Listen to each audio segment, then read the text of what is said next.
Hello সবাই, কেমন আছো? আশা করি ভালো আছো, আমিও ভালো আছি। সবাই ভালো থাকবেন। আমি আজকে একটা পাট শাক বা নালিয়া পাতা বলে আমাদের সিলেটি ভাষাতে, এটা দিয়ে একটা গিট্টো করে আমি একটা রেসিপি বানাবো, সেটা দেখবেন। সেটার জন্য আমি আর ডাটা লেগেছে, শিমবিচি লেগেছে আর কাঁঠাল বিচি লেগেছে। তো শিমবিচিগুলো আমি ভেজে বাকলাগুলো আমি ওর গায়ে থেকে ছাড়িয়ে নিলাম। আর কাঁঠাল বিচিগুলো আমি শিলনোড়ায় একটু থেতলে নিলাম। তারপর আমার যেটা দরকার, আমি কড়াইতে বসলাম জলের মধ্যে দিলাম আন্দাজ মতো নুন, আন্দাজ মতো হলুদ দিয়ে আমি এটা ফুটিয়ে নেব। জলটা ফুটানোর পর আমি সবজিগুলো ছেড়ে দেবো ওই জলে, কাঁঠাল বিচি আর ডাঁটা আর শিম বিচি। তারপর দেওয়ার পরে একটু আদা বাটা আর একটু জিরা বাটা দিয়ে, এটাই মশলা আমার, আর কোনো মশলা না এটার মধ্যে। অনেক হেলদি এবং টেস্টি, গরম গরম খেতে দারুণ লাগে কিন্তু, গরম ভাতের সঙ্গে গরম এই ঝুলটা। তারপর দিলাম, এখন সিদ্ধ হয়ে গেল। সিদ্ধ হওয়ার পর নামিয়ে নিলাম। নালিয়া পাতার গিট্টুগুলো যে রেখেছি সেটা একটু বাছতে হবে, তার জন্য আবার কড়াইটা বসিয়ে দিলাম। বসানোর পর আমি এখন নালিয়া পাতার গিট্টুটা আমি একটু সাদা তেল দিয়ে ভাজবো। সাদা তেল দিয়ে দিলাম। এখন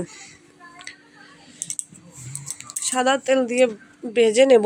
সেটা কিন্তু আবার বেশি ভাজবো না, অল্পও ভাজবো, যাতে একটু মানে হয় আর কি, নরম হয়।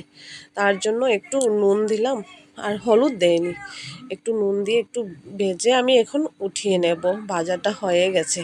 বেশি ভাজলে আবার খেতে টেস্ট হবে না, কিন্তু অল্প ভাজতে হবে। ভেজে নিলাম।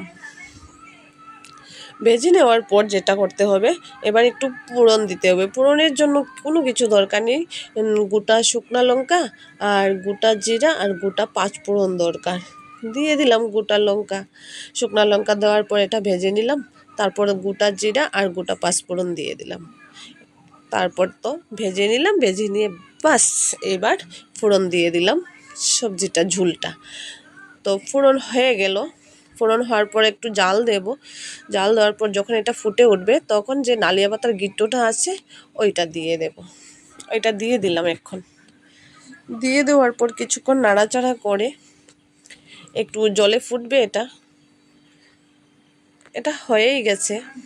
এতটা পাতাগুলো তো এতটা সিদ্ধ হতে লাগে না, মোটামুটি হয়ে গেছে। এবার এখন আমি নামিয়ে নেব। অনেক হেলদি, এটা সবাই টেস্ট করতে পারো, সবাই খেতে পারো, খুব টেস্টি হয় কিন্তু। একবার দেখতে পারো। তবে ডাটাগুলো যখন দেবে না, শক্ত ডাটা দেবে না, নরম ডাটা দিতে হবে, যাতে গলে যায়। বাস আমি নামিয়ে নিলাম। তারপর আমরা গরম গরম সবাই ভাতের সঙ্গে খাবো। খেতে অনেক দারুণ লাগে কিন্তু, সবাই একবার ঘরে বানিয়ে দেখতে পারো, যে বলতে পারো কী